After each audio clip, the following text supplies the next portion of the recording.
This your boy YMM SUNY, and we up in smoke. Believe it. You already know it. If you owe me, you better pay me, nigga. I want every penny. Man, I gave a bitch an inch, she scratched it a mile long. I put my heart and my soul into every song. Why would I do them right when they treated me so wrong? I gotta leave my people, it's injected in my bones. And I ain't them, bitch, on him, get it left.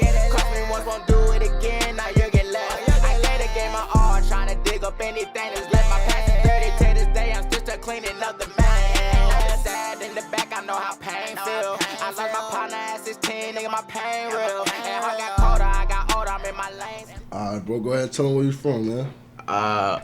Your boy from Panola Road, Decatur area. You feel me? Not a city boy, definitely the outskirts. Then I moved out here in Douglasville when I was like, I want to say like 8 or 10. Yeah. So I'm really, I'm like over there by Stone Mountain for real. And But you was born out here in Atlanta, though. yeah, I was definitely born in Atlanta. I was born in DCAP Medical. Oh, okay. Yeah. There's a whole lot of shit going on, bro. So somebody they're not from Atlanta. Mm. So you gotta make sure you pick and choose, bro, when you say you're from Atlanta for sure. How was it for you growing up out here though? Like Growing up right on here, your side of town. I'm gonna be 100. I wasn't them kids who went outside a lot and just got active and shit. I was more of a homebody. Like I've been a homebody my whole life. Yeah. I was staying in the crib with my aunties and my grandmas and my cousins. We finally moved out because my dad was actually in the military. Oh, so okay. he gave us the opportunity to actually travel the world and just be an immediate family. That's You what's feel up. me? Yeah. That's what's up. So he made sure y'all was straight. Y'all got into the military. So how long was he in the military for? Shit. My boy was in the military for a minute, boy. I ain't gonna cap. Like, I can't. He's still in y'all life right now, though. Yeah, he's still in my life. My parents, they divorced, but it's no beef, no tension between him. It was at first, because I was a little Yeah, I'm about to say, was that when you were younger? Or was Yeah, that when you were older? Yeah, so when how I did you was take young. that? Like, how was it like when you was younger going through that? You said it was a little bit of tension. Younger going through it. Okay, so how I found out is I found out in a way where I think nobody should find out. I found out through a phone call. You feel me? Okay. Mom Yeah. called me in. She told me. He called me and was like, yeah, you feel me? That's why I haven't been there for real. And then automatically I'm thinking because like I was in that era where I was just messing up in school. Like I was just being an asshole in school. I was failing. I was just fucking up. You feel me? Yeah. So I was like, damn, is it because of me? And then he was like, nah, don't ever think that, And then automatically, I just felt like it is. You feel me? Because my sister's like the golden child. She getting good A's. And then you got this little devil gremlin over here fucking shit up. You feel me? So I'm like, Nah, I damn. feel you on that, bro, because it definitely get like that, bro. Like, where they start to, you know what I'm saying, where it get a little hectic, where you start to feel like, so growing up, you felt like your sister had a little bit more attention than you? Is that what it was? I could understand that, where it's to like, Actually, quite the opposite. I feel like the attention was on me because I was doing so bad. Because you was doing bad. Because I was just doing so bad. And my sister, she was like, they'll be like, she's a tar. She good. Okay. You feel me? She gonna be good. She was the one who you could count on. Yeah, you feel me? I was like, not a competition, but it's just like I envied her because it's just like, damn, how you just live life so good. You feel me? Like you making no mistakes. I'm over here feel like I'm walking on Bro, eggshells. I mean, at the end of the day, bro, the thing about it is that I feel like because you're a man, you know what I'm saying? Even as a boy, like, you're expected to be a man. So it's like, you know what I mean? You're going to go out and make your mistakes, and they're going to be always 10 times worse than, you know what I'm saying, than your sister or, you know what I mean, anybody else. Right. Especially in your parents' eyes, bro. So after your parents got divorced, what was it like? You didn't talk to your pops for a while? Funny thing is, so he was actually paying my phone bill. and Cut that bitch off for you. Nah, not even that. But he almost did. He was about to because like you said, I wasn't talking to him. And so I think it was like I went a whole month without talking to him. And like an exact month, like I stopped talking to him, I guess like I want to say January 2nd, and this nigga waited till February 2nd, and he called me, he was like, so you ain't talking to me for a month? He's like, you forgot to pay your phone bill, huh? I'll cut this bitch off. So I was like, now I got goddamn. Nah, I got to talk to him. I got to talk to him. And then what made me really start talking to him, because I had to live with him. My mom shipped me to him. So you want to stay with him? Yeah, I had to stay with him for a minute. I went to D.C., and I had gotten this fight my last year there, and it was like a big ass fight, like in the front of the school, like last day, and like niggas was jumping, niggas was going crazy, and so my mom was like, "Yo, I'm done with your ass. Yeah. Like there's certain things that a female can't teach a dude, so I'm finna have you live with your daddy." Yeah. So she shipped me to Motherfucking Birmingham, Alabama. Yeah. Yeah, So you stayed out in there the for a trenches minute. on God, bro. I stayed down there I finished high school down there. So I was down there for like a good 3 years. And down there, that was a different experience than up here. Yeah, that shit. Out there, you stayed out there for 3 years? Yeah, I was so was that the first time that you like jumped in the streets, would you say? To be honest, actually, yeah, that's the first time I really got active for real once I got to Alabama. Cause like over there it's really just like you gotta be your own person. Mm-hmm. You feel me? It's like nobody's holding your hand in Birmingham. Yeah. And I mean nobody. Like they gonna tell you to run down, they gonna be like, hey, this how this school rock. There's people out here that just, be bullshitting for bullshit. So like you just gotta hold your own. Yeah. And then having my dad there, my dad gonna tell you, hey, be a man. You feel me? I'm not gonna be here for the rest of your life. You gotta do what you do. Right. So shit, I had to do what I had to do. So you went ahead and got active. And I went ahead and got active in that bit. What was it like rolling around in the streets out there in Birmingham? It's different, man.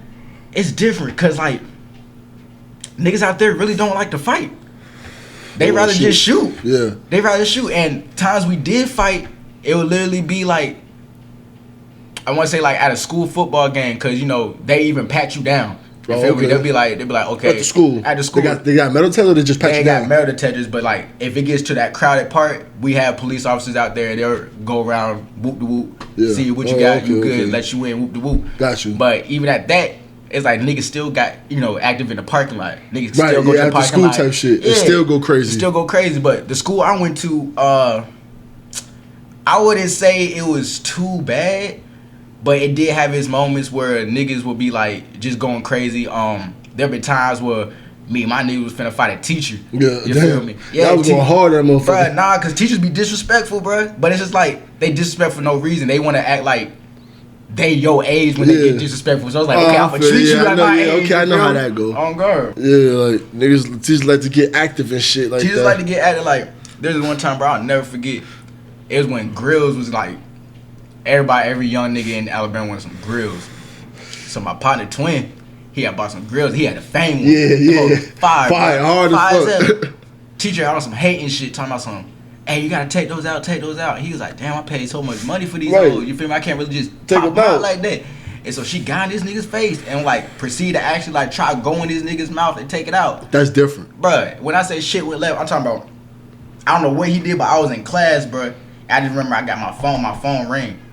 And then with my partner, his twin, my partner Eli, and he was like, hey, yo, Sergeant got down, got in trouble, teachers on his. I was like, wait. But I swear, bro, I got up in the middle of class, walked the fuck out.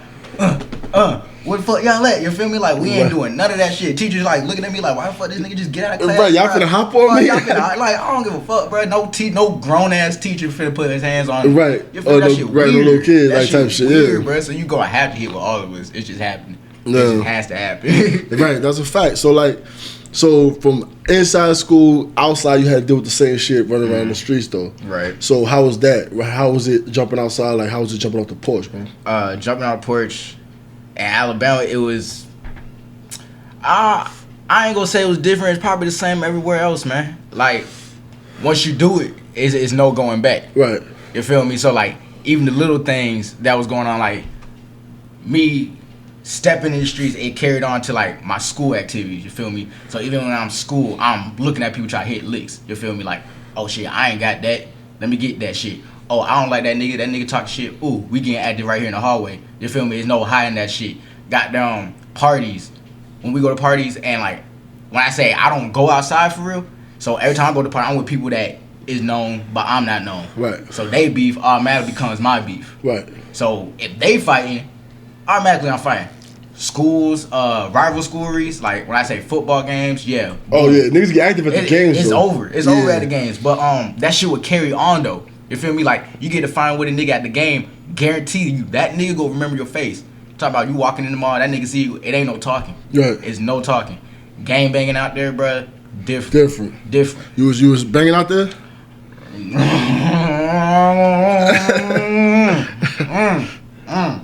So you just get real active. Hey man, we ain't gonna speak on that, but just know I was definitely moving left. Yeah, you were moving outside. Left and right there. And you stayed out there for 3 years. I stayed out there for 3 years. What was your worst scenario out there? You know, what would you say would be your worst scenario? Like where you felt like, damn, like I might not make it out of this one. It's over with. You know, either whether it was getting locked up or like life or death situation. Man, it was a couple. Well, shit, go through them then. My worst one. Go through them. All right, so you can tell us about it, bro. It's all good. Basic one. You know, being in the car, drugs. You know, somebody got a gun. Whoop, whoop, police behind us. Pulled us over. Luckily, the gun was in dude's name. Yeah. But it was legal. We had tuck. That's when we was that young thug. So he was like, "Cop pull up with the crack in my crack." So my nigga actually we had put the weed in our drawers, and them police niggas stupid, bro. In Alabama, they don't really pat you down hard. Oh, okay. So that shit in our drawers, bro. So we got that one. Cool. One that stuck with me because I was little. And got down living in my daddy's house. My dad had left for the weekend, and inside his crib, I was smoking. Wasn't supposed to be smoking. Fucked around, posted that shit on Instagram. Damn. Nigga, I went to school the next day, bro. I'm talking about people like talking about it, like, hey, the nigga lit, da da da. Right on the ground, getting high. Picture got to my daddy, boy. Over with. Damn. That nigga came up to the school, dragged my ass, bro. They had to be like, yo, chill. They're like, drag my ass. The last one, bro, I had to say, goddamn. We went to a party, and we had carried my little partner with. He's a little white boy. Yeah. You feel me? With, you know, I ain't discriminating and shit. Little white boy with us, chilling. Party got lame, so we leaving. And as we leaving, there was some I want to say like about 4 or 5 niggas standing in the car. It was like we were like, my partner, we were like 4 deep. Right. It was like 5 of them. So boom, we walking, and like I guess they see us with a white boy. So, of course, they go say some slick shit. So, we already drunk. We high. We mad at this party lame. So, we walking out. Pass by, they said some slick shit like, oh, I'll beat all their ass. And so, I'm the type of nigga in this group that just not gonna let you slide. So, before I said something, my other partner said something, and it surprised me because I was like, damn, you don't really say this shit. Right. So, he was like, fuck y'all niggas say?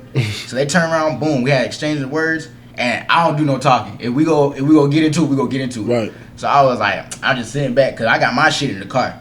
So I was just sitting back. I opened the car door. I was like, I want to do this. We can do this. So they ain't say nothing. So I was like, all right, bet. So we get in the car, try to drive off. We had to turn around. As we turn around, these niggas got the rock. Boom. Hit the window. Bah. Got out. The niggas ran to the corner. Other niggas popped out. No, right. We're outnumbered. We gotta go.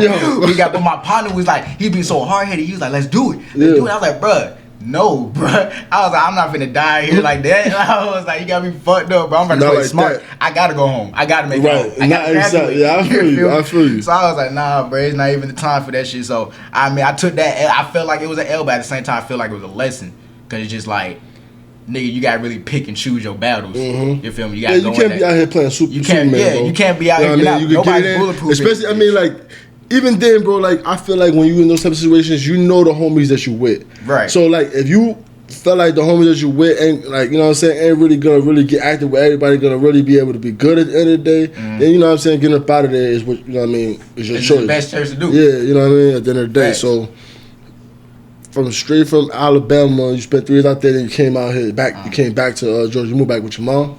Yeah. No, actually, I skipped the part. When I graduated Alabama, me and the twins got an apartment still in Alabama.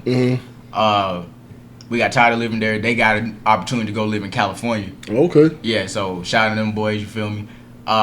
We still cool to this day. Like it's still YMM. That's the original YMM. You feel me?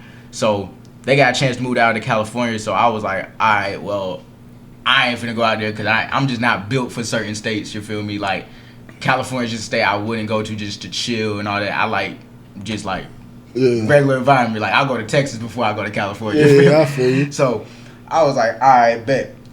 I'm just gonna go back to Georgia, my hometown. Right. So I called my mom. She said, yeah, you know, you can stay here as long as you pay rent. Do your thing. Do my thing. So, I went back to there and I want to say 2020.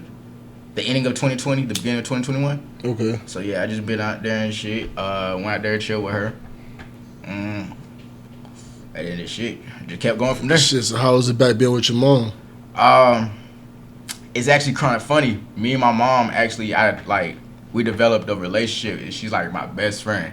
Like she been my best friend since I was like I always been a mama's boy.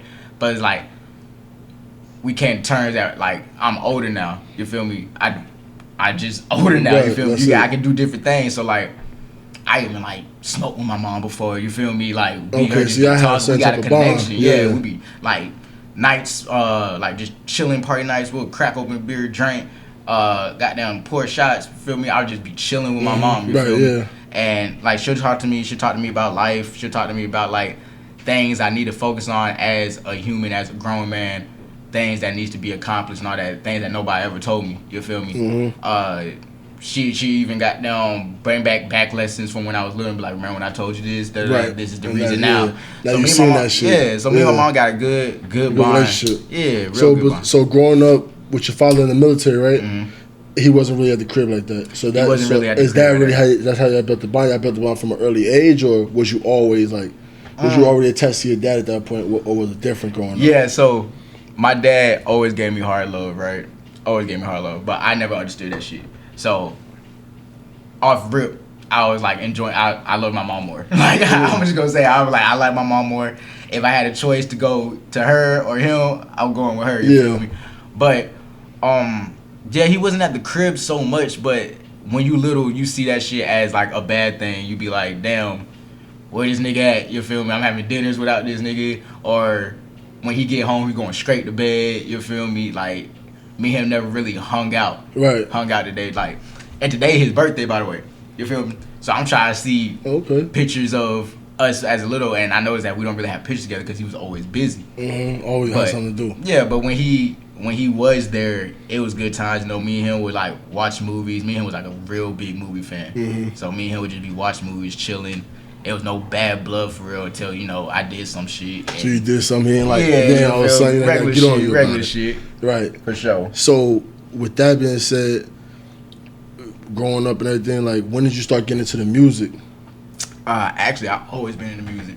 Like my whole family's music crazy. Like I think it actually started with my dad. My dad had I remember it was like a Michael Jackson Invincible CD, and he had bought me a CD player. And I used to play that shit. I used to spin that shit. So like the first artist I listened to was Michael Jackson. So I was like, this nigga sound hard. You feel me? What the fuck is this? Right. You feel me? So off rip, I always used to think, okay, I'm gonna be a singer. Then I realized not everybody can sing. Like, you got to be born with that shit. Yeah. I mean, you know what I mean? Or you got to have some. You can be taught, but you got to already have a little something. You got to be teachable. You know what I mean? So I was like, damn, I can't sing. I was like, but damn, I really want to do this music shit. So, like, I literally went to my sister. I was like, bro, I want to do this shit, but I can't sing. I just want to talk it. And she was like, nigga, rap? Right. And I was like, what the fuck? You wasn't listening to rap music at the time? No, I wasn't. It was like my whole house was R&B. They was all singing? It was all R&B. Like your pops used to sing too? Yeah, my pops can sing. Oh, my sister can sing. So you thought you kind of just already had that shit, bro. I thought I had that shit. I didn't have that shit. Everybody's R&B and that shit. So my dad noticed like, yeah, I'm bumping my head at R&B, but goddamn, he played. I can't remember this nigga's name. It's not Run DMC. It's somebody else. But it was like an old song, and this nigga was like telling a story, bro. And he was just Slick Rick. Sound like some Slick Rick. It probably was. But that nigga was going off, and I literally like got a piece of paper and wrote down like every lyric and just like recited. And then my sister got down. She played "Clean Out My Closet" by Eminem. Okay. Boom! Instantly got to it. I was like, I want to be a rapper. I was like, that nigga Eminem spitting hard as fuck. Like that was literally like who put me on the rap. I was like, I'm gonna admit it. This white boy going crazy. That was at what age? That was at I want to say 8. Okay. That was at 8 years old. Yeah. Like we had a computer in our front living room. So everybody get on the computer, you know, get their turn, dip. She played Eminem. I was walking in, I was like, yo, who is this? Right. And she was like, this that boy Slim Shady. So I was like, oh, okay. Yeah, this shit different. Like that nigga was different. So from him, I jumped to, of course, NWA. I was a big Ice Cube fan. That nigga that made No Vaseline, that's when I became a fan. I was like, this nigga dissing the fuck out of y'all niggas, bro. Yeah, he was on their ass. Yeah, he was on their ass. He was on their ass. Like, no doubt about it. That's like the best diss song I've heard till this day. I swear to God. From him, I went to Andre 3000. Okay. I was on Andre 3000 for a minute. So you was on Outkast, you was on Andre only by himself? I was only on Andre, but like, I thought Outkast was Andre 3000. Like, yo, nah, man. I know, Come on, shout out to Big Boy, bro. Yeah, Don't do shout out to that. Big Boy, no disrespect. Yeah, but like, it's just the melodies always stuck out to me. Yeah, so I was like, this is Outkast. He got that different type of style. Yeah, I was like, this shit is different. Yeah. Like, it's singing and rapping. I was like, that's what I want to do. I was like, I want to learn how to sing and rap with a melody. You feel me? And then from Andre 3000, like I said, I was stuck on him for a minute. Then I heard that boy Schoolie and Rich Kids. Okay. Ever since then, that's what it would have been. I used to be in Rich Kids. I mean, it's been Schoolie. I even listen to Lucci. Anybody who has a melody. Yeah, when they okay. rap, So that's what I be on. Is that the type of music that you make? Yeah, for When sure. was the first time you got to the studio? First time, the real studio? Yeah. Real studio, first time, I think I was, I want to say 14. No, yeah, I was 14. I was 14, and that's when my producer, my brother went to him, recorded a song, and we had this group chat on Kit. You remember Kit? Yeah. So we had that a was group way chat for on a my minute. mama. So we had a group chat on Kit, and my brother had sent his song in there. So everybody was typing that shit up, and I was the only nigga that typed in, "Hey, where'd you record it?" I was like, nobody gonna ask this Nobody, shit. Like, nobody cares. like, when did you have the main studio question? time? Like, Yeah, yo, like, where'd you do that shit? where'd you do this shit? I was like, Right. this shit sound clear. So Right. he was like, shit, that boy Cleep. So I was like, all right, shit, put me on. So he put me on with that boy Cleep. And that's my producer now. Like, I consider him family right now. Like, that's my cousin. Like, if anybody asks, I'm be like, yeah, that's my cousin type Yeah. shit. So he put me on that shit. First time with the studio, yeah, I was like 14, recorded a song named Earn That Check. I'm gonna be 100. That song was horrible as fuck. Do you remember some bars from it? Man, what'd I say? I said, hey, because I was listening to Schoolie, I was like, I ain't talking about rich kids, but I want to be a rich kid. And I just kept, like, I just did some dumb shit, bro. And, like, it was offbeat like fuck. Goddamn, the tone of it, like, it's real different from just rapping at the lunch table. Because that's what I used to do. I used to rap at the lunch table. Yeah, Everybody be because like, at the lunch table was just that boom bat, like yeah, boom boom, bat, so it's and easy to stick to yeah. that shit. So everybody's like, bro, you need to get the studio. So I was like, all right, bet. So when I went, it was a whole bunch of boom boom claps, a melody, some fucking snares. So I'm just like, what beat am I supposed to be catching? You feel me? So it was literally like that Easy E moment in NWA when they were like, take this bar at a bar. Right. That's not it. You feel me? So can't do that bar. That bar not it.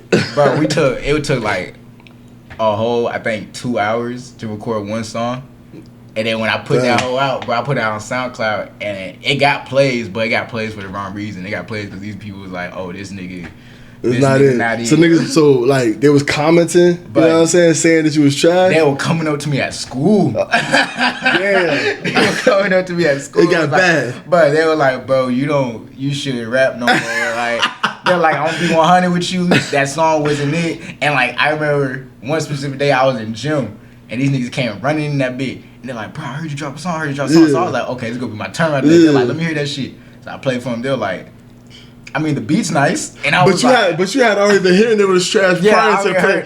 So what made you think at that moment that it was gonna be? It looked like they were happy, bro. It looked like they were happy to see me. So I was like, all right, bet. They go think I was like, and plus they were my niggas, bro. Or at least they go just hype me up, even if it's not fire. They still gonna say, yo, it's hard. It's crazy, but Yeah. these niggas righteous said the beat beat's hard. nice. I was like, and every rapper knows when you hear certain, like people say the beat hard and not your song, Right. they know the song is not it. It's bro. not it. It's not it. So he was like the beat hard. So I was like, damn, alright. So at that point, I was just like, nah, I'm gonna stop this shit. Like, I ain't gonna rap no more. But that nigga Clico, he was like, nah, bro, keep going. You got some. Okay. And so like every week, So you had one person on your side. That's all it took. It took one person, bro. To be like, okay, that's Be it. like, Inspiration yeah. right there. Then that's those SoundCloud days was different though. Yeah. Because you drop when you was in school, you drop a song on SoundCloud, bro. That They shit going definitely gonna hear everywhere. that. It's going, yeah. And they gonna have something to Yup. say. You know what I mean? Definitely. Definitely. And it was like crazy because like the most embarrassing moment was like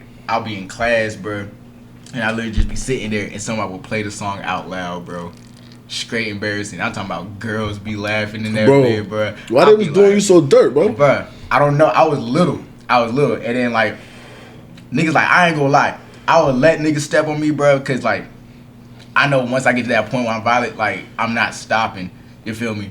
And like usually I have my brother. My brother would literally handle all my battles. You feel me? RP to that boy. You feel me? Yeah. That nigga would literally handle all my battles. So every time somebody would be like bothering me, I tell that nigga the next day, I swear to God, I hear, hey, your brother got to fight with such and such, and he beat his ass. And I was like, I know.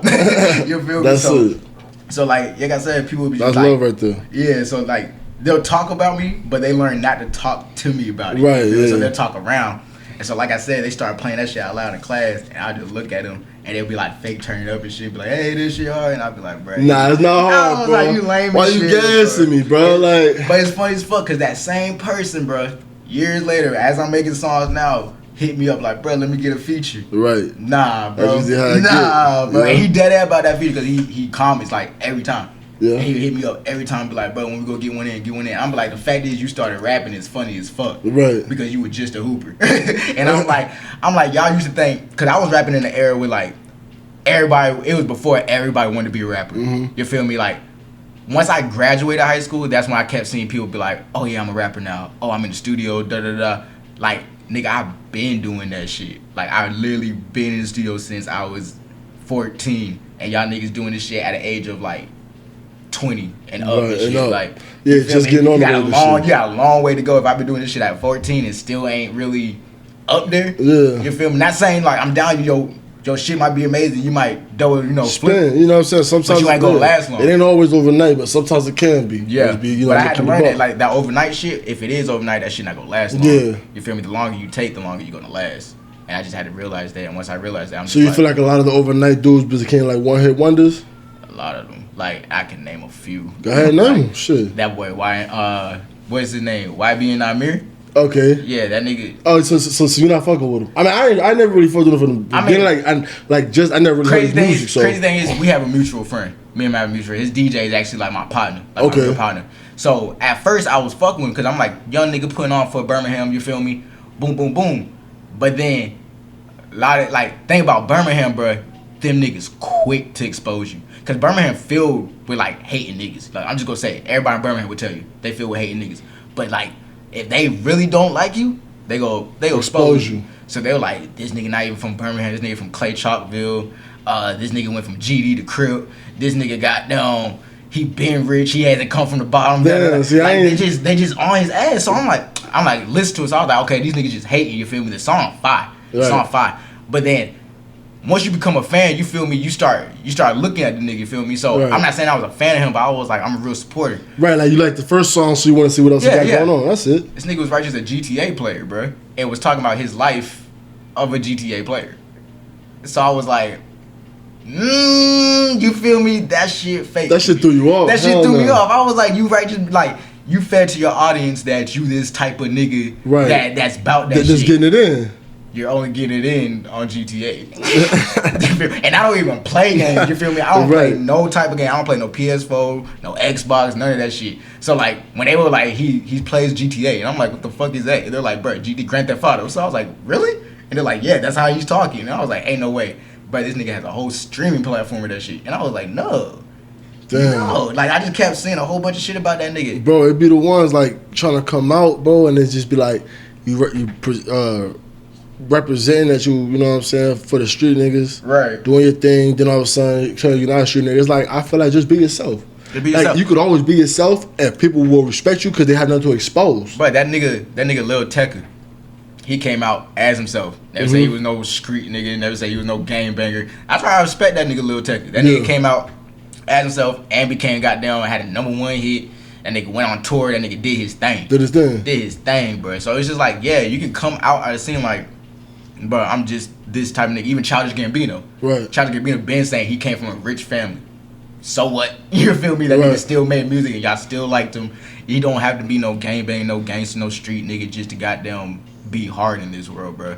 Rich niggas still will put their hands on you. You ain't gotta be that. You're right. Rich niggas will still fuck with you because most of the time, rich niggas want to be around a nigga that ain't outside getting too active. Exactly. You gotta kind of back away from the shit if you want to get put on. Bro, a lot of times because you can't be like, oh, I'm active 24/7, and then still trying to be on because then when you get around niggas. They're gonna be like, they're gonna be like, bro, like, you know what I'm saying, you gonna fuck with the business. And that's different. You know what I'm saying? Business is business. That business shit and that street shit don't mix. It don't mix. At all. You know like, you can't have one foot in the street and then the whole other body in the fucking business. That one foot gonna fuck you over. Right. That shit gonna make you trip over real quick. And like, I don't think, like, artists these days, I see them doing things like, let's see. I don't want to talk about bro, go ahead and get into it, bro. Like don't be nervous, thing, bro. The Young Thug thing. Okay. You feel me? What about I feel like okay, I get Young Thug, huge fan, huge fan. Ain't nobody touching King Slime. Ain't nobody doing that shit. But I feel once he got to a certain level of being famous, of being rich, having this multi-million, I get you went back to the streets to try to save people and whoop de whoop, but certain things you gotta let go. You feel me? You gotta let that shit go. Like the beef, the street beef that you had before you was famous, let them niggas have it. You got out of their bracket. They can't really fuck with you. You rich as fuck. Right. You can buy their house and make them move for all I give a fuck. You already getting it in. You ain't gotta really get at them. You ain't really gotta get at it no more. Even though you probably got little niggas under you that be like, okay, I'll go get them for you. Be like, you don't got to. We winning. Y'all niggas winning. You feel me? Nobody's talking about the ops. They talking about y'all because y'all winning. Right. So that's what I'm saying. Like that street thing and that the business, it don't mix. It don't mix. Yeah. Soon it's gonna catch up to you. And when it catch up to you, bro, it's over. It's gonna be right. It's gonna be around. It's over. So, why, like, from doing the music since you were 14, and you said that, okay, I haven't been put on yet. You know what I'm saying? I'm not on, but there's people trying to get on. Why do you feel like you haven't been put on yet? Like, what do you feel like? Do you know the missing? Like, would you be able to tell me the missing ingredient that you're working on right now? That you know, if I do this, then they're already saying they fucking with me. But if I do this, you know what I mean? Not switch your style up or anything like that. I'm saying like the missing ingredient, like I gotta maybe move a little different. I gotta do this. Okay, so thing is, that's the problem. I don't know what the missing ingredient. I've always felt like, cause I've always been told it takes one song. You feel me? It takes one song. Yeah. It does. Which is true. It's but true. That one song could take a minute. It could be overnight or it could take a while. You know and the song could be an old song that just wasn't heard right. Yeah. You feel me? How Bobby and them got on. Exactly. Yeah. So I'm thinking like, at first I'd be thinking, okay, well maybe I'm just not being seen by the right people. You feel me? I'm getting the same likes, the same comments, the same views. Maybe if I just promote right, then, you know, I'll get there. But thing is, I tried that promotion shit. Niggas scam with the promoters. You feel me? That shit crazy to me. Bro, you gotta be careful with that. You gotta be careful with that. Because they'll ask you for that, bro. Yo, let me go ahead, yo, send me this.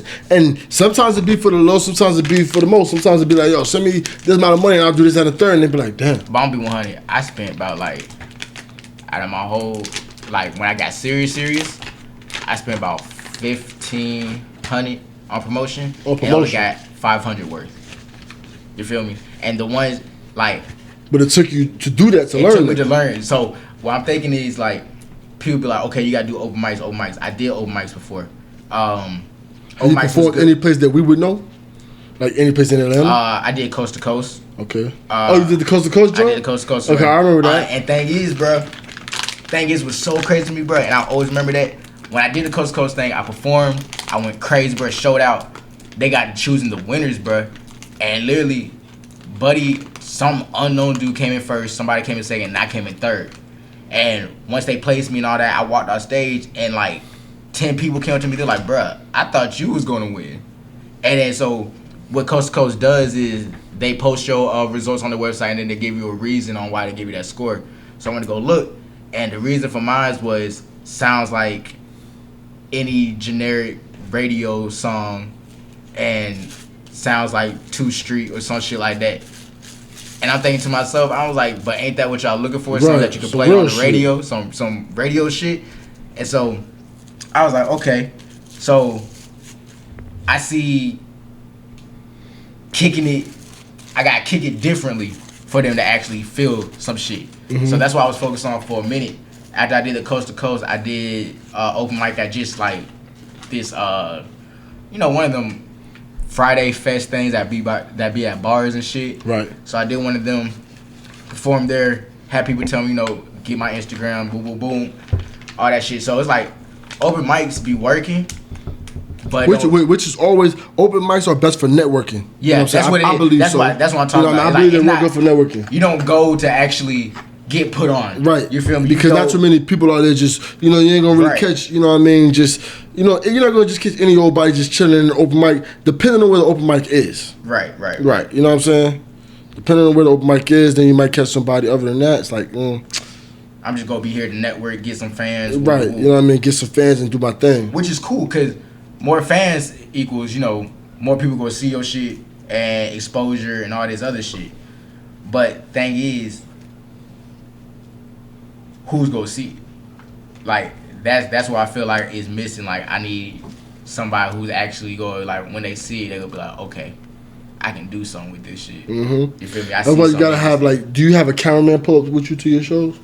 Actually, I don't. I don't have a cameraman, but I do have somebody who shoots my video. That boy Perry and Jerry. Perry and Jerry for sure. Shout out to them boys. So what are you doing to take the next steps into your career? So what I'm doing is, what I'm working on now is strictly being more consistent. I know I lacked there. Last year I dropped one project and left it like that, and I'm very disappointed in myself. Where it's at though? It's on Apple Music. Y'all can go catch it. It's called 404 Sound. YMM SUNY. It's on Apple Music. It's on Spotify. It's on Google Play. It's everywhere. You feel me? Okay. But yeah, I only dropped that last year, and I felt real disappointed because, like, yeah, the album was cool. I got good reviews on the album. You feel me? And it was more good reviews than I expected. It did real good than I expected for somebody. It was an album or a mixtape? It was a mixtape sounding like an album. You feel me? Okay. So I did good on that. So now it's just like I keep getting complaints, like people who know me, people who actually got my phone number and contact me and actually like support a nigga. Right. They be They're like, bro, why you not dropping no shit? Like, they be like, bruh. They're like, your problem is you're drop something one year and then go ghost. Right, and then go ghost. Can't do that, bro. You gotta stay here. You gotta stay on top of your joints. And so I keep hearing that shit, and I'm like, at first, literally, I was laughing at it because I was just like, nah, because you feel me? I'll drop some and it won't get the plays I want. That you want right away. But it's just like, that's not how it works. You gotta, exactly. You know what I mean? You gotta understand that. You gotta keep going with that shit, and they keep seeing your name. When they keep seeing your name, they go keep clicking on that shit and whoop. So I was like, all right, bet. So last month, I dropped 2 songs. Y'all can go get that on Apple Music, Spotify. It's called Who's Sunny, and the other one is called Off My Chest. But yeah, you can catch them on Apple Music, Spotify. To be honest, the Who's Sunny, I think that's my favorite one out of the 2. Actually, I really can't decide, but I think Who's Sunny really is my favorite one too because it really takes you into a step of like how I'm coming. You feel me? Type shit. So what is your, like, let me ask you a question, bro. Like, what's up? You've been making music since you was 14. Where did your music stem from? Because you said when you first dropped your first joint, it wasn't it. So I know if that's the case, you wasn't there, like, you wasn't really like expressing yourself there. Right. Because anytime you express yourself for real, they gonna feel that. You know what I mean? So where do you feel like the transition came where you like, okay, let me step out my comfort zone and get into the real about myself? I actually got into that when I started to be like the real me, when I was like, okay, let me show these niggas like who I am.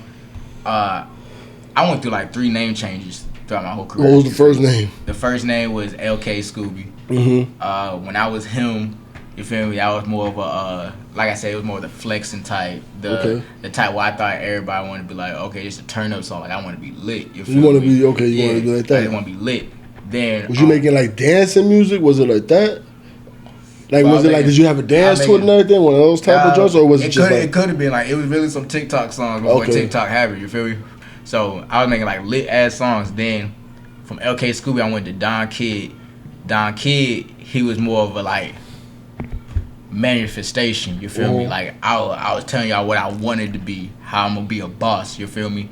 I got into that character when I hit Alabama. When I went to Birmingham, Alabama, I wanted to be like, okay, I'm experiencing all these things. I feel like I can lead a group of young niggas into this direction instead of just being like active every day because this shit's gonna get old. Somebody's gonna end up either dead or in jail, you feel me? And let's take a different route. Let me be a boss nigga, you feel me? Like the term Don, that's a mob term for, as you know, head honcho. You feel me? You the Don of the shit. So I put Don Kid together. So after that, I ended up with YMM SUNY. YMM SUNY comes from, YMM stands for Young Mom Member. And then SUNY came from, me and my dad used to watch a whole lot of mafia movies like Godfather. Shit just like was Italian type shit. And there was this one show, this one movie called, what was it called? Tale of Two Cities, something like that. And SUNY, in that movie, his character was well respected. He was the mob boss. Right. You know, he got the money, he handled shit done without even touching shit.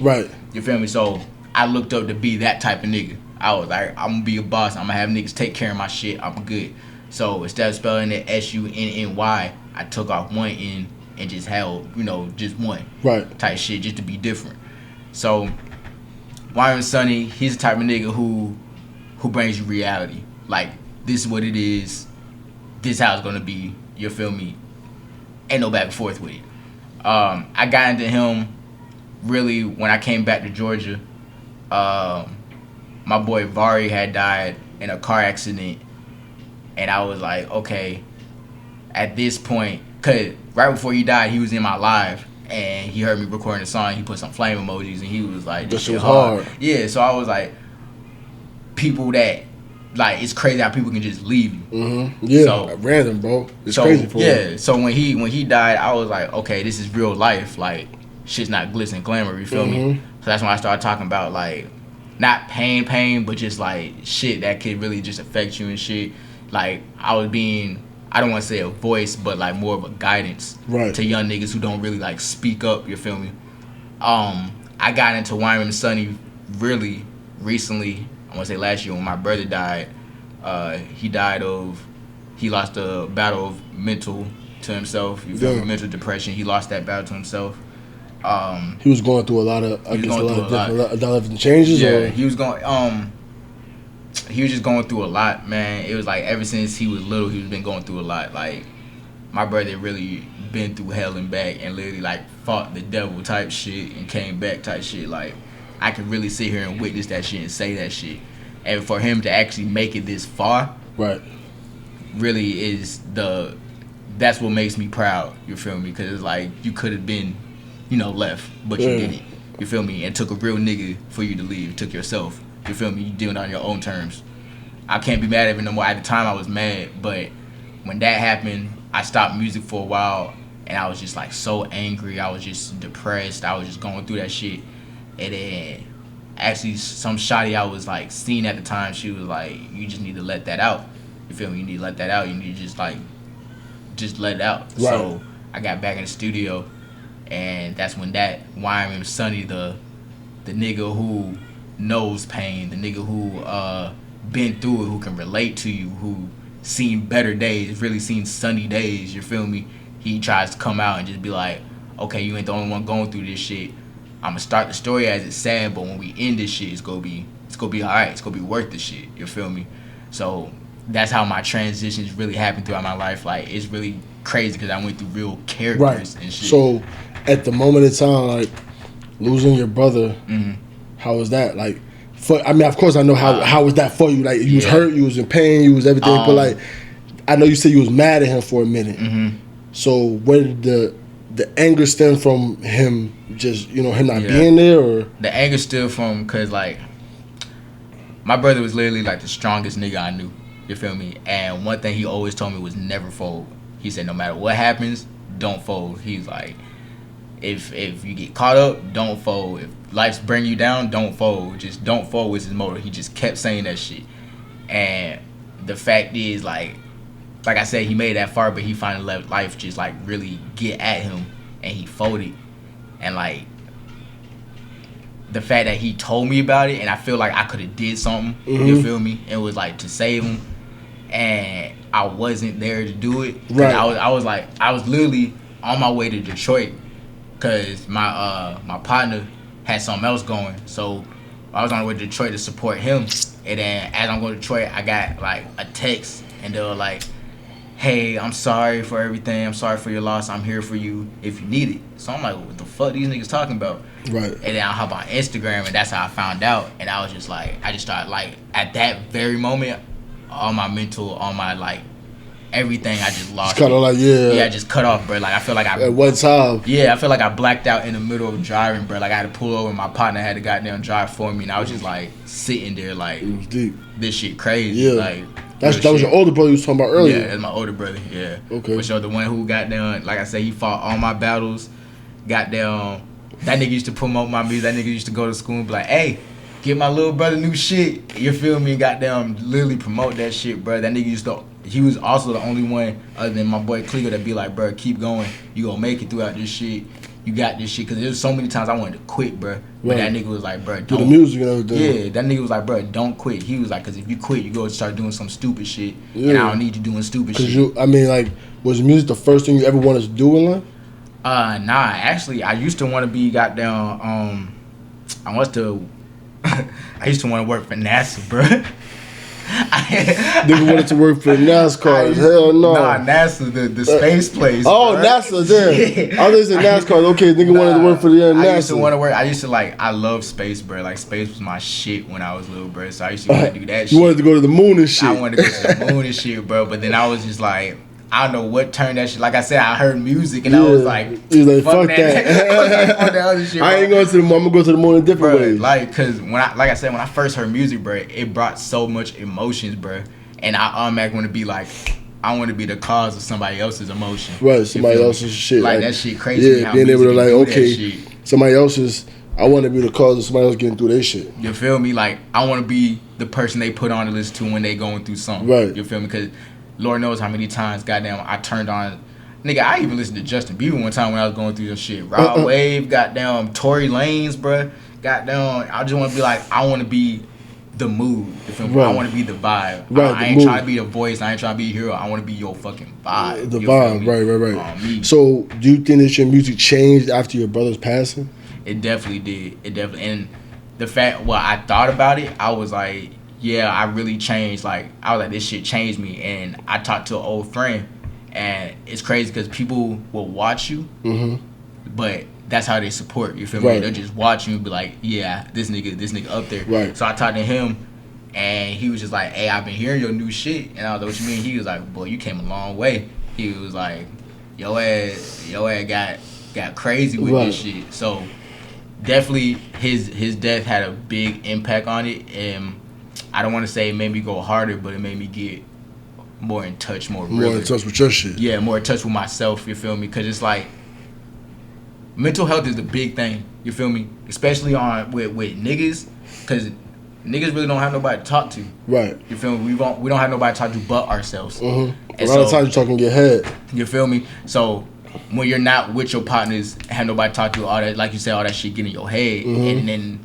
I had to learn, my mom had to tell me, like, once you get that thought in your head, there's no changing it. So my brother actually told me, you know, what he was thinking and that shit. And I told our mom and shit. And then she was like, we just gotta pray type shit. Right, and I was like, that's something I don't want to hear. You don't want to hear. That's not that was what you want to hear at the moment of time. I'm over here trying to beat this nigga's ass. Like, I was like, cause he had, I went to his crib and he was like, listen, if you gonna talk to me about this shit, just leave. I was like, bro, you really got to beat my ass and do this shit. And my brother's standing like 6 feet above me. So I was like, I don't give a fuck about this ass whooping, bro. But like, you ain't going out like this. Like, right. But so like, what if you want to? You know what I'm saying? If you want to talk about it, like, what do you think like drove him to that point? Because you was there talking to him at least all the time. I'm sure. Like, you know, that was your brother. That was your older brother. You know what I'm saying? So like, what do you think like was like, fuck it, like it doesn't even matter who's talking to me anymore?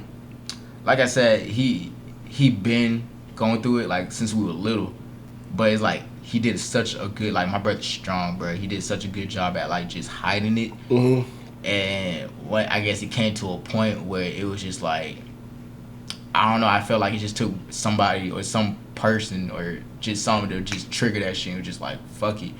But my brother, like, he been in foster care. You feel me? Okay. Like, he's adopted type shit. Okay, gotcha. And so he so you're not blood, like, it's not blood. Nah, that's my brother. That's though, your brother though. Yeah, I feel you. At the end of the day, bro, it is what it is. Like, trust me, I don't see none of that, you know what I mean, step brother, half brother shit, none like, of that shit. I got family who's blood related that's not family to me, bro. And I got family who's not blood related to me. You dig what I'm saying? Right, yeah. So, but like, he been through shit, you feel me? He just got to a point, like I said, niggas don't express their feelings, so he felt like nobody really cared.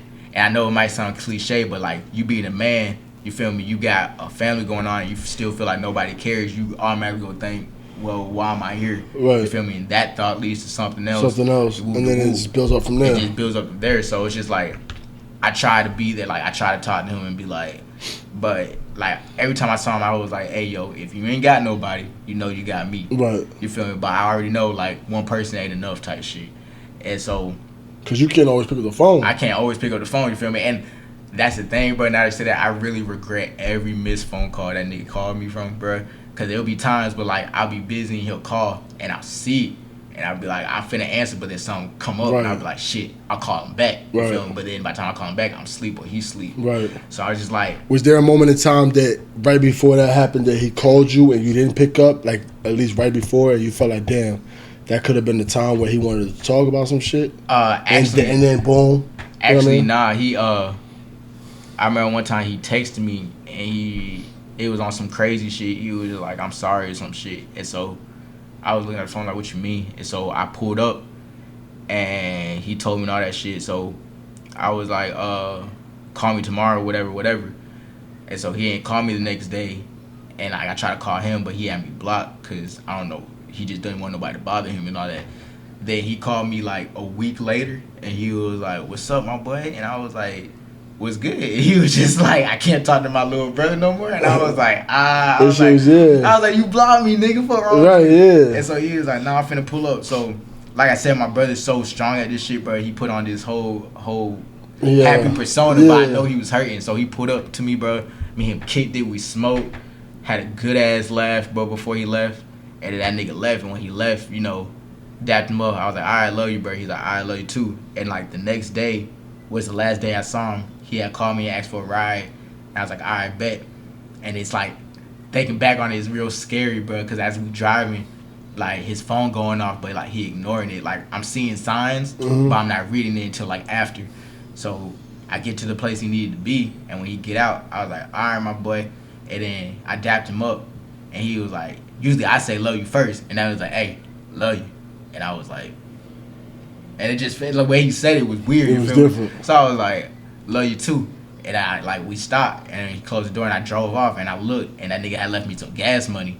I was like, I told this nigga not to leave me no gas money, bro. Nah, that shit go. Yeah, you feel me? So the next day, like I said, I get to Detroit and I'm driving to Detroit and like I got the phone call and they told me that shit and I was just like, that shit fucking crazy. I was just with you. Bro. So it happened the day before you was just with him? Like they had the day after, like I dropped him off somewhere. I'm saying like the day, yeah. I dropped him off somewhere and then while I dropped him off, his baby mother actually came to me and was like, when I did that, that's when he was planning to end it and shit. But she found him just in time. He wanted to chill with you first. Yeah, I guess type shit. Or just see me one more time or some shit. So she was like, when I told her, you know, that's the last time I saw him, she, like, her eyes just got, like, white. And she was just like, that's what he was trying to end it. But she actually came and got him, saved him. And then, like, the day after is when he did that shit. And I was on the way to Detroit. Like, I got on the road at, like, 6 o'clock in the morning type shit. And, like, by the time it was, like, 8 o'clock that night, that's when everybody started hitting my phone and was like, yo, I'm sorry for your loss. I'm here for you. You want to talk? I'm talking about random numbers and all that shit. And I'm looking like, I'm like, who the fuck y'all talking about? And then the dude who my partner who I was gonna go support, he was already in Detroit. And he called me. He was like, hey, bro, you been on Instagram? And I was like, no. He was like, don't go on Instagram for a minute. And I was like, why? He was like, nah, let me make sure it's something real quick. Just don't go on Instagram. So me being a hard-headed you nigga, gonna go on Instagram. Like, nigga, I mean, they even hard-headed, bro. Like, a nigga call you, tell you don't do some shit. You like, I'm gonna do that shit. I'm finna see what the fuck going on. I got on Instagram, bro, and the first thing I saw was my brother and his little cousin got down as his little cousin's profile picture, and it was an old picture, and I was just like, the fuck? So I clicked on it, and it was just like, that's when I saw it, and I was like, fuck, bro. Like, I was finna goddamn, I almost crashed the car, bro. I was so fucking, like, I couldn't think. Like I said, everything just paused at that point. Like, I swear to God, everything went silent, bro. Yeah. And, like, I was just driving. And my partner who was in the car, he was like, yo. And I was just sitting there, like, I was looking at my phone driving. He was like, yo. And I had to look up and hit the brake. And I was like, bro, drive. And, like, I just went crazy, bro. That shit hit. Like, that shit was different, but, like, different. It hit different because it's just like, bro, you was so happy last time I saw you. That's how you saw it, but that's how, like you said, it was the persona. Yeah, so it's just like, I really wish, like, you ever look back and feel like, okay, I could have possibly did more? I feel like for a minute you felt like that. Yeah, for a minute. You still feel like that? I still feel like, to this day, I feel like, because at the end of the day, I feel like he felt people didn't love him enough or admire him enough. Because, like I said, my brother was like Superman in this bitch, bro. That nigga, if somebody called my brother, that's where I get it from. Because if somebody calls me, I try my best to to do what I can to help you. My brother would be the same shit. If I called that man, it was like, hey, bro, I'm like $10 short. He'd be like, all right, hold on, let me make some things around. Let me make this play right quick. Woo to woo, and send it to me. Right. My brother can come to me the same thing. He'd be like, hey, bro, I'm like $20 short. You can help me? Boom, I do it. He'd be like, hey, you know I'm gonna pay back. Nah, we don't count favors, and he taught me that shit. So it's just like, I felt like if I can just show him, like this is what I wish I would have got famous before he did that shit, so I can just show him a whole lot of things and just be like, hey, bro, this is how much you appreciate it. You feel me? You with me right now. You feel me? I'm taking you on these. Every time, like when we thought about, cause he, like I say, he wanted this dream for me. For real. Like when I told him I want to be a rapper, he used to be so hype about that shit. He's like, hey, bro, when you get famous, don't forget about me. And I'll be like, bro, you finna be with me. Yeah, hell yeah. I was like, you the only friend I got. Bro, right, yeah. Like, you the only friend I got. Only friend, we finna be up. Don't even worry about it. And then he'd be like, hell yeah, we just like talk about like places we go, all that shit, bro. That shit would just be crazy, bro. Damn. So definitely sorry for your loss. I mean, like, I can't say that I feel you because I haven't lost a brother. You know what I'm saying? That's, you know, that at least not that's near and dear to me. You know what I'm saying? Like, I love my brother to death. You know what I mean? Like, so. But the biggest thing is, bro, like, you remaining strong through that. Yeah, so with you, right? So with you remaining strong through all that, like you said, it took a minute. So what steps are you taking in order to get through that? What steps did you take in order to get to where you at right now, to where you can be like, okay, I'm still getting through it a little bit, but I'm not where I was at. Well, when he did pass, my mom ended up putting me in therapy and to talk about my shit, but like, I'm not going to talk to no stranger about it. Like, that's why I told her, I was like, why would I talk to some stranger if I don't want to talk to somebody I know about this shit? You feel me? Right. So she put me through therapy. So I went through that shit. It went straight. I stopped going. And then that was the time when Shawty was like, maybe you just need to lay it down in some music and shit. So I record songs that like nobody heard and shit. And I just listen to it. Are those songs that could be coming out anytime soon? Definitely. You go see them songs coming out with a video for sure. Okay. And then what I used to do is I used to text this nigga's phone still and shit. And like the crazy thing is he had an iPhone, so the shit would be blue as I'm texting him. So I'll be like, so in my mind I'll be like, okay, it's delivery in heaven. You feel me? It still wasn't there. The phone's still up. Yeah. So then one day I texted that shit and that shit turned green, and I was like, fuck. So like at that point I was just like, this is my therapy. Me talking to, like, every time I had a problem with myself, like if I was going through a bad day, I'll text his phone and be like, hey big bro, I need you right now. I'll be like, I just want to talk about it, and then like I just tell him about that shit. Like I know I'm not getting a respond, but it's just like I feel like you're still here. So like, what I do is basically like I'm gonna be 100. His death really like developed a whole lot of shit on me. Like a nigga hasn't really been asleep for real. Like it's just crazy because like you could really lose a battle with your own self. You feel me? It don't have to be no street shit. You feel me? Like niggas get shot every day, B. Right. You dig? Yeah. But it's like, nigga, you losing to yourself. That's like that's different. And then you having like people around you who actually care, but you don't see that they care. It is really like damn. You feel me? It's just like damn. So I just had to goddamn. I separated myself from a lot of people. And I just got in like a real dark space, and after that, it's like it took my partner. He was like, "Hey, bro, we gonna go out. I can't see you like this no more." Woo to woo. So when he finally took me out and shit, we went out with some friends and shit. And even when I'm out, bro, I was just like out of it type shit. And like only place I wanted to be was either home or the studio. And like till this day, I'm still like that. So it's like I'm not really past it, but. Like you're still working through it. I'm still working through it. And like somebody told me, they were like... So you went to therapy, but are you talking to folks now about it? Like, of course you're talking to me about it right now. So of course you talked to somebody else about it prior. So when was you able to start talking to somebody about it? If you didn't want to go to therapy, you didn't want to talk about it for a minute, when was you able to be like, besides texting, you know what I mean, your brother about what you had going on, when was you able to be like, look, this is how I feel about this situation? I really just got tired of people asking, bro. Because like I said, I was just like, I separated myself. Like I literally locked myself in my room for a couple of days, like no sleep. I didn't want to eat. You feel me? I barely wanted to smoke. And then when I say I didn't want to smoke, that's when people was like, oh, this nigga this nigga like, different right now. Like, because if you smoke, you know what I mean? If you're a smoker, then for sure, But then like once I got back smoking, bro, it was like, it's different. Like I smoked way heavier than I was. I started popping beans, bruh. I just started like wilding. Just started wilding because I was just like, I want to be close to my brother again. You feel me? So it's just like I started talking to people when people just kept asking to like, how you feeling? How you feeling? How you feeling? You good? You good? I'm sorry. Do you need somebody to talk to? And then one shawty got down, she slid on me. She was like, yo, if you need somebody to talk to, I'm here. And I was like, she just broke the egg. So I was just like, bro, I'm just sad and y'all niggas keep talking about it. Yeah. I just talked to her about it, and then she was just like, I understand, whoop de whoop. And at that point, it was just like, it just became a thing. People was like, okay, so he talking about it a little bit more now. You feel me? Let's try to get all of it out of it. But it's just like, it takes time for that. It takes time, yeah. You have to build that. So outside of your brother going through what he had going through as far as depression, have you ever had, like, did you ever feel like... I have. Before that, though? Yeah, I had, and he actually saved me. And that's what really bothers me, because it's like, you saved me, but you couldn't let me save you, you feel me? What, like, tell us about that song?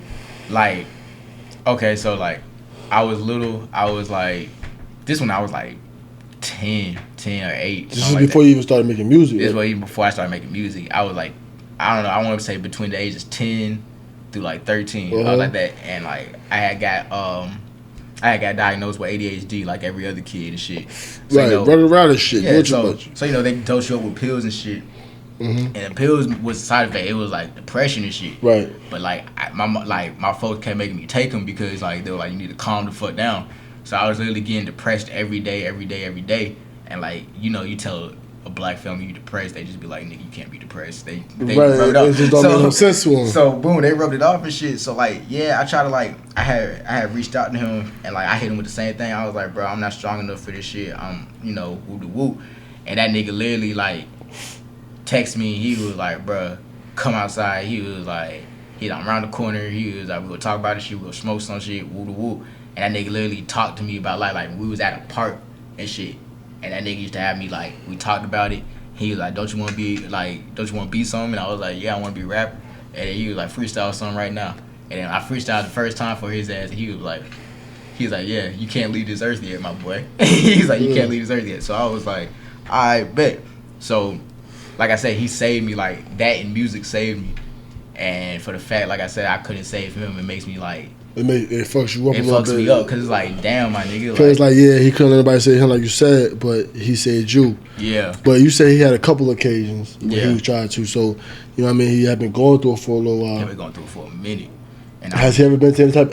You say your mom put you in therapy? Has your mom put him in any type of therapy? My mom actually tried to get him, because my mom's a therapist. Mm-hmm. So my mom actually tried to get him to talk to her and all that, try to talk to him about it, be his therapist and all that. But my brother was at the point where that nigga didn't literally want to talk. But it's still mom though. At the same time, have you ever felt like it was still mom? So it's like, I don't really want to talk. But talking to sometimes like a different type of therapist, somebody that's not related to you might have a different approach. Yeah, but I don't know. Like I said, like she said, once you get to that point, it's just like everything's already decided for you. So it's just like, when I told him, I was like, yo, you know, mom can, you know, therapy for you, you know, she want to talk to you and all that. I tried to run it to him, and he was like, nah, bro. He was like, I don't want to talk to nobody. About everything, I'm good. And so he was staying with his girl and his son, and I was like, if you need to get out the house, you know, you can come to mom's crib, you sleep here. He was like, I don't want to sleep at mom's crib and shit. And he was like, I'm straight on all that. Yeah, he's like, you straight on all that. So I was just like, at that point, because usually when I say that shit, usually he'll text me and be like, yo, can I come to the crib? I need to chill out for a minute. You feel me? I'm like, bro, you know you don't got to call.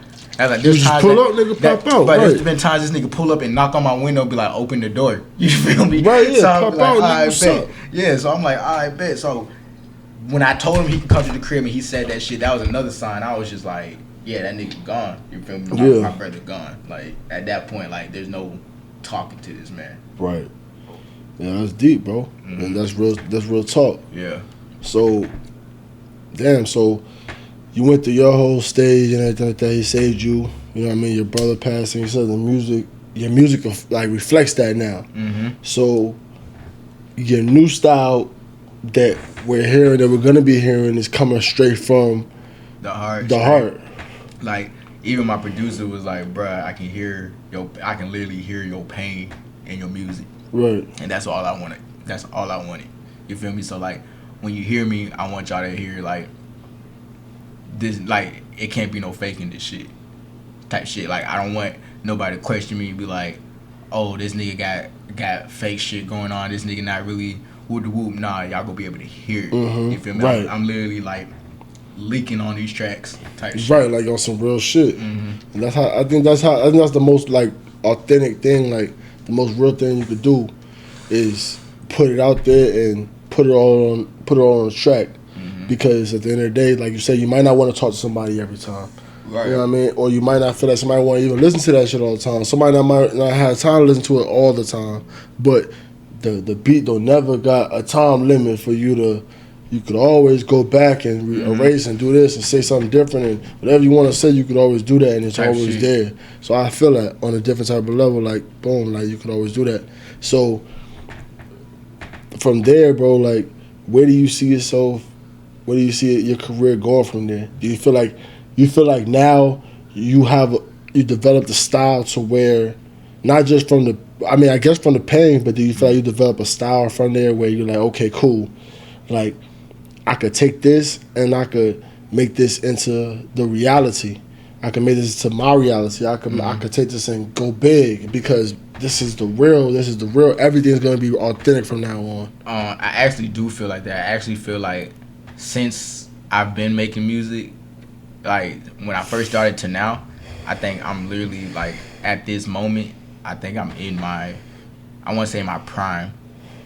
I don't want to say my prime, but I want to say my prime because if somebody catches me, like if somebody notices me right now, then yeah, I'm definitely in my prime.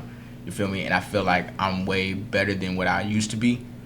Like I said, more authentic, more raw. I'm giving to him like straightforward. You feel me? And I feel like it's gonna take me to like a new beginning. Like I know I've been rapping this long, but I still feel like I ain't really started yet.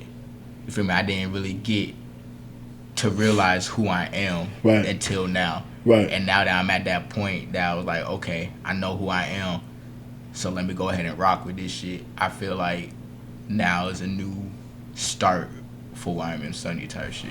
Right. It's a whole different chapter now.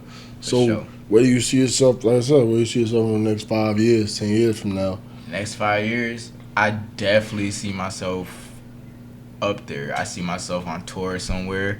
I see myself with major features. Who's the first feature you gonna get? First feature I'm gonna get? Like, if you got the opportunity to be like, okay, I'm gonna pick a feature. This is the feature I want.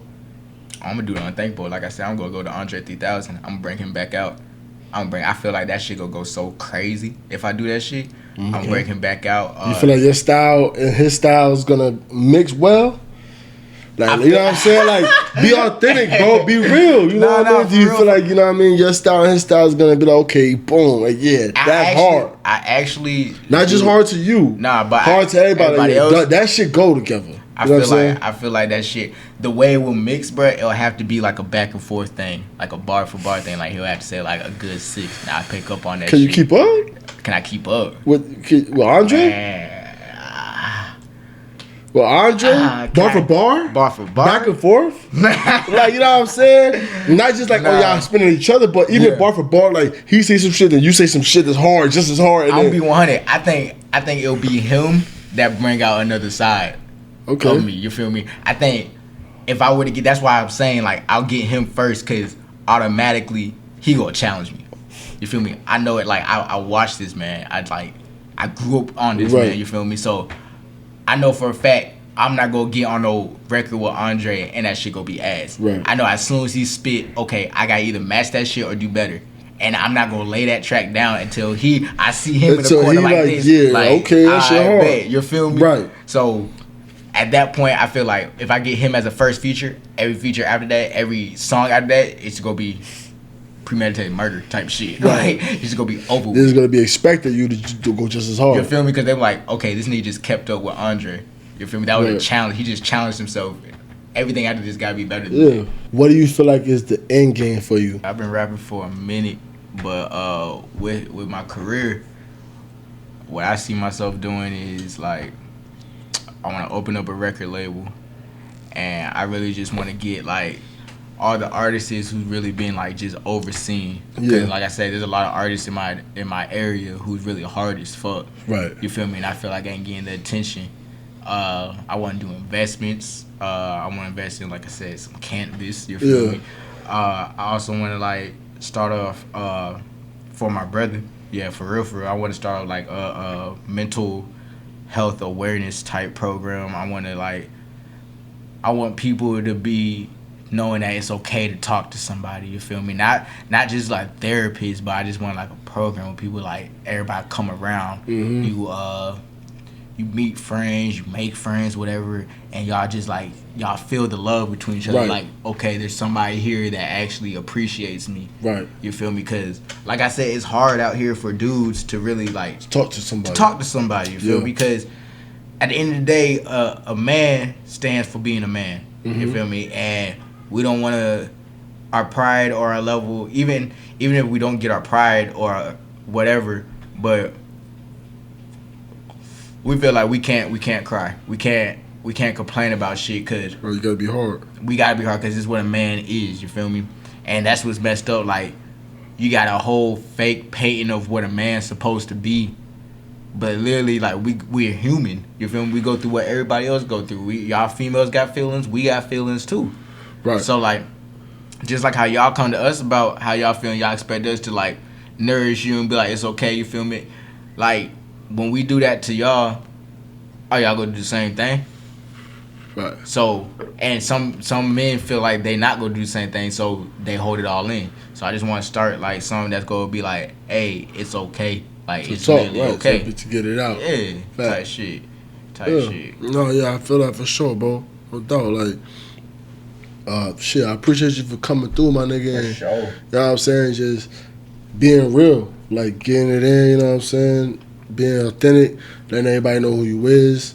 For sure. That's what we need to do sometimes. Like, doing shit like this is what people need, bro. For you know sure. what I mean? To For just sure. get through sometime, like, even through the day, through the month, through the year, whatever the fuck. But this is what the fuck niggas need sometimes. As men, that's a fact. Fact. Yeah. Big fact. Yeah. Catch me on all streaming platforms. That's Apple Music, Spotify, Google Play, YouTube. Catch my latest hits, Off My Chest and Who's Sunny. And you can catch my latest album of last year, 404 Sound. Yeah, check me out. You already, I appreciate you for having me, boy. You already know, Brody. Okay.